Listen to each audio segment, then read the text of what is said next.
स्वागत है दोस्तों आपका हमारे YouTube channel level up government job preparation में। दोस्तों आज हम डिस्कस करेंगे 5 जून 2020 के मोस्ट इंपॉर्टेंट करंट अफेयर्स। सो दोस्तों वीडियो को लास्ट तक ज़रूर देखें और अगर आप चैनल पे नए हो तो चैनल को सब्सक्राइब ज़रूर कर लें और साथ में बेल आइकन को भी प्रेस कर लें ताकि आप हमारी वीडियो की कोई भी अपडेट को मिस ना कर सकें। तो बढ़ते हैं दोस्तों अपने पहले क्वेश्चन की तरफ। हमारा जो पहला क्वेश्चन होगा वो है who is appointed as the president of Federation of Indian Industry.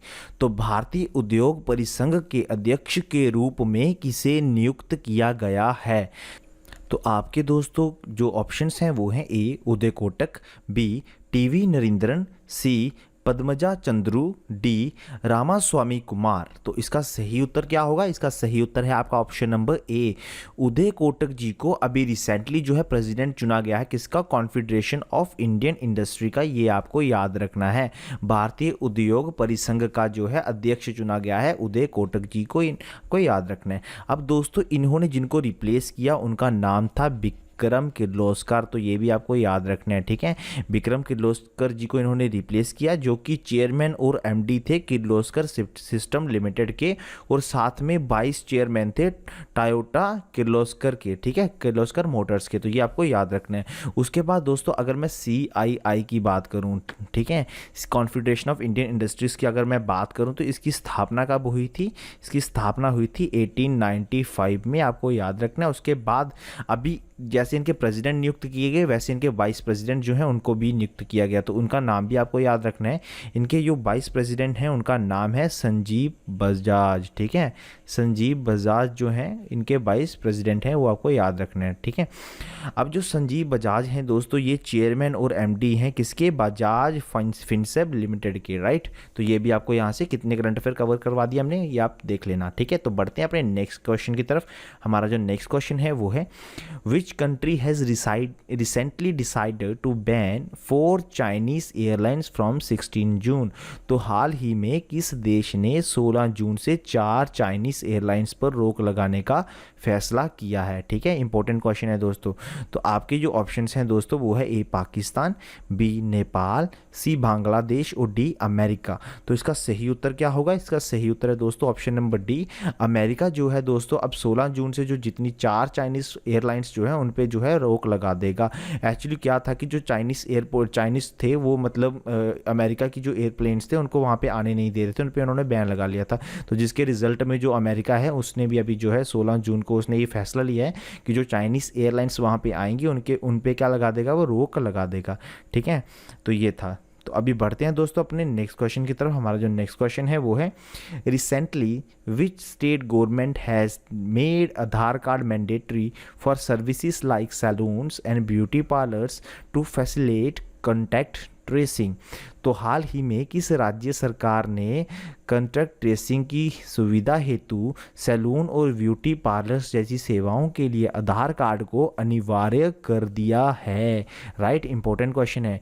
तो इसके ऑप्शंस क्या हैं दोस्तों? ए बिहार, बी झारखंड, सी तमिलनाडु और डी उत्तर प्रदेश। तो सही उत्तर क्या होगा? सही उत्तर है दोस्तों आपका ऑप्शन नंबर सी। तो तमिलनाडु के जो अभी गवर्नमेंट है उसने क्या किया है कि ताकि देखो ये जो इन्होंने आधार कार्ड जो मैंडेटरी किया है इसका रीज़न है, देखो अगर कोई भी पर्सन अगर सैलून में जाएगा तो अगर मान लो कि उसको कल को कोई भी अगर मतलब कोरोना वायरस से अगर वो इन्फेक्ट होता है तो उसका जो मतलब जो कॉन्टैक्ट ट्रेसिंग होगा वो इजीली जो है गवर्नमेंट कर सकती है। तो इससे काफ़ी ज़्यादा जो है गवर्नमेंट को बेनिफिट होगा, राइट। तो ये कौन से राज्य ने किया? अभी ये तमिलनाडु ने किया है, ठीक है। तो तमिलनाडु के अगर मैं CM की बात करूँ तो क्या नाम है उनका दोस्तों? इदापदी के पलनीस्वामी, राइट। ये आपको याद रखना है। उसके गवर्नर की बात करूं तो गवर्नर का क्या नाम है दोस्तों? बनवारी लाल पुरोहित, ठीक है। तो ये वहाँ के गवर्नर हैं, ये भी आपको याद रखना, राइट। बढ़ते हैं अपने नेक्स्ट क्वेश्चन की तरफ। हमारा नेक्स्ट क्वेश्चन जो है which state has recently launched mission Fateh. तो मिशन का क्या नाम है दोस्तों? मिशन फतेह कैंपेन जो है एक स्टेट के द्वारा भी रिसेंटली स्टार्ट किया गया है, that is to spread awareness about कोविड-19। तो कोविड-19 की अवेयरनेस फैलाने के लिए। तो हाल ही में किस राज्य ने कोविड-19 के प्रति जागरूकता फैलाने के लिए मिशन फतेह अभियान शुरू किया है? तो आपकी जो ऑप्शंस हैं वो है दोस्तों A Bihar, B Punjab, C Delhi, D Karnataka. तो इसका जो सही उत्तर होगा that is option number B दोस्तों। पंजाब गवर्नमेंट ने अभी दोस्तों एक campaign that is Mission Fateh नाम का उसको स्टार्ट किया है, ताकि वो लोगों को जो है कोविड-19 के प्रति जो है अवेयर कर सकें। ठीक है, कि कोविड-19 से क्या क्या मतलब खतरा हो सकता है, आपको किस तरह से इससे बचना है, राइट, वो सारी चीज़ें जो हैं इस कैंपेन में चलाई जाएंगी। तो अगर मैं पंजाब के सीएम की बात करूं तो आप सभी को पता ही है, उनका नाम है that is captain Amarinder Singh, नाम याद रखना है, राइट। अभी बढ़ते हैं अपने नेक्स्ट क्वेश्चन की तरफ। हमारा जो नेक्स्ट क्वेश्चन है दोस्तों वो है who was recently appointed the new ambassador of India to Finland. ठीक है, तो भारत के जो हैं फिनलैंड के जो आपको बताना है नए राजदूत हाल ही में नियुक्त किए गए हैं, उनका नाम आपको बताना है। आपके ऑप्शंस हैं ए राहुल त्यागी, बी रविश कुमार, सी विनय कुमार और डी नवदीप सूरी। तो इसका सही उत्तर है दोस्तों that is option number B. Ravish Kumar ji को अभी रिसेंटली जो है एम्बेसडर चुना गया है भारत की तरफ से, किसका, फिनलैंड का, राइट। तो अगर मैं दोस्तों यहाँ पे फिनलैंड वर्ड यूज़ हो रहा है, फिनलैंड की बात कर लूँ थोड़ी सी, अगर फिनलैंड की मैं कैपिटल की बात करूँ, ठीक है, तो जो आपको याद रखनी है कैपिटल कौन सी है इनकी, दैट इज़ हेलसिंकी। ठीक है, हेलसिंकी वहाँ की कैपिटल है। अगर मैं हिंदी में लिखूँ दैट इज़ हेलसिंकी वहाँ की क्या है, कैपिटल है। उसके बाद अगर करेंसी की बात की जाए तो करेंसी मुद्रा कौन सी है वहाँ पे, मुद्रा है यूरो। ठीक है, यूरो वहाँ की मुद्रा है, आपको याद रखना है। बढ़ते हैं अपने नेक्स्ट क्वेश्चन की तरफ। हमारा जो नेक्स्ट क्वेश्चन है दोस्तों वो है Kodapocham Sagar project was inaugurated in which state. तो कोडापोचाम सागर परियोजना का उद्घाटन किस राज्य में किया गया है, ये आपको बताना है। तो आपके ऑप्शंस हैं ए तमिलनाडु, बी कर्नाटका, सी आंध्र प्रदेश और डी तेलंगाना। तो इसका सही उत्तर क्या होगा दोस्तों, इसका सही उत्तर है दैट इज़ तेलंगाना। तो तेलंगाना में जो है कोडापोचाम सागर प्रोजेक्ट जो है इसको इनागोरेट किया गया है, ये आपको याद रखना है, राइट। अभी तेलंगाना की अगर मैं बात करूँ दोस्तों, तेलंगाना के सीएम, उनका नाम आपको याद रखना है, उनका नाम है के चंद्रशेखर राव।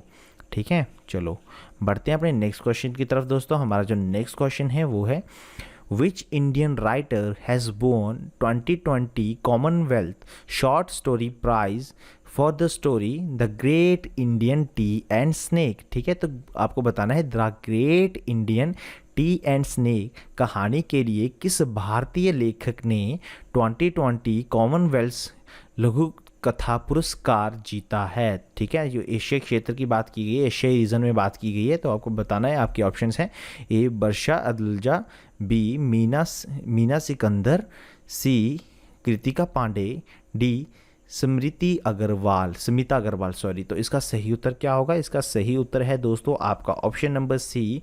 कृतिका पांडे जी ने अभी रिसेंटली जो है इनको प्राइज़ मिला गया है, कॉमनवेल्थ शॉर्ट स्टोरी प्राइज़ इन्होंने जीता है। इनकी एक स्टोरी थी जिसका नाम था the great Indian tea and snake. तो ये नाम आपको याद रखना है, ठीक है, ये नाम कभी भी आप पूछ सकते हैं।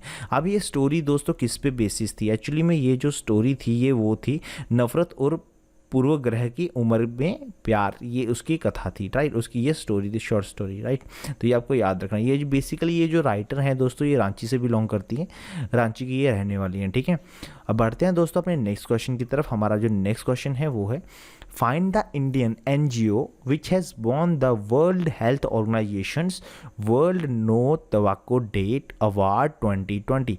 तो भारतीय एनजीओ का पता लगाएं जिसने विश्व स्वास्थ्य संगठन का world number tobacco the award 2020 जीता। तो वर्ल्ड नो टोबैको है दोस्तों, ये वर्ल्ड नो टोबैको डे 2020 जीता है, ये आप देख लेना। तो आपके ऑप्शन है ए Goonj, B Katha, C Childline India और डी सीड्स। तो इसका सही उत्तर क्या होगा, इसका सही उत्तर ऑप्शन नंबर डी दोस्तों। सीड्स नाम का जो एनजीओ है उसने अभी रिसेंटली वर्ल्ड हेल्थ ऑर्गेनाइजेशन का अवार्ड जीता है, World No Tobacco Day award 2020। SEEDS की दोस्तों मैं फुल फॉर्म की बात करूँ, इसकी जो फुल फॉर्म है that is socio economic and educational development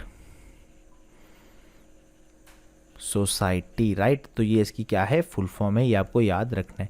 ठीक है, तो इसने अभी जो दोस्तों ये जो इसने अवार्ड जीता है, ये बेसिकली इनका जो एफर्ट था टू बैन पान मसाला हो गया, गुटखा, ई सिगरेट बिहार के एरिया में, जिसके कारण इनको ये जो अवार्ड है वर्ल्ड हेल्थ ऑर्गेनाइजेशन की तरफ से ये दिया गया।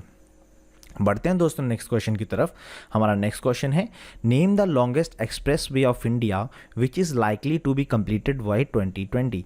तो भारत के सबसे लंबे एक्सप्रेस वे का नाम बताइए जिसके 2020 तक पूरा होने की संभावना है। ठीक है, 2021 तक पूरा होने की संभावना है। उस एक्सप्रेस वे का नाम आपको बताना है। आपकी ऑप्शन है A Jamuna express way, B Delhi Meerut express way, C Himalayan express way और डी पूर्वांचल एक्सप्रेस वे। तो सही उत्तर क्या होगा? ऑप्शन नंबर डी इसका सही उत्तर है दोस्तों। पूर्वांचल एक्सप्रेस जो है इसका माना जा रहा है कि ये 2021 में जो है ये कंप्लीट हो जाएगा। अगर मैं इसकी बात करूं दोस्तों, तो इसको जो है दोस्तों फाउंडेशन स्टोन किसने रखा था ये आपको याद रखना है। तो ये हमारे प्राइम मिनिस्टर जी नरेंद्र मोदी जी ने इसका फाउंडेशन स्टोन रखा था 2018 में।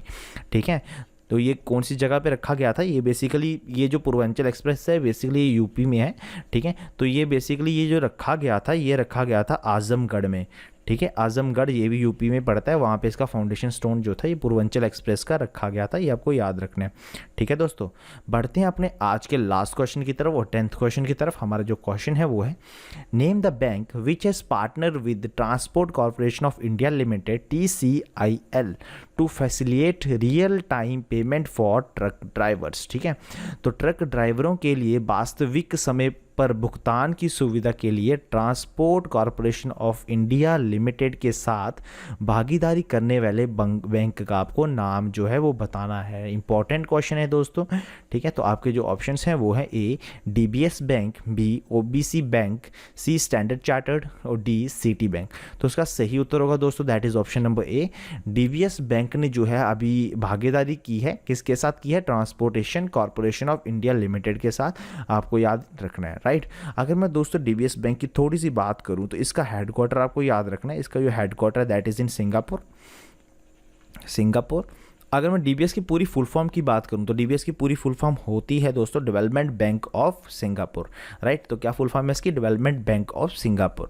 ठीक है, अगर मैं इसके चेयरमैन की बात करूं, ठीक है, वो भी इंपॉर्टेंट है, उनका नाम है दोस्तों पीटर से। ठीक है, पीटर से इनके चेयरमैन हैं। तो ये इंपॉर्टेंट है, ये मैंने इंपॉर्टेंट चीज़ आपको बताई। ठीक है दोस्तों, तो उम्मीद करता हूँ आपको वीडियो अच्छी लगी होगी। तो प्लीज़ लाइक ज़रूर करें और अपने फ्रेंड्स में जितना हो सकता है वीडियो को फैला दें। ठीक है दोस्तों, थैंक यू फ्रेंड्स। वीडियो अच्छी लगी है तो प्लीज़ लाइक ज़रूर करें। Thank you friends and have a nice day.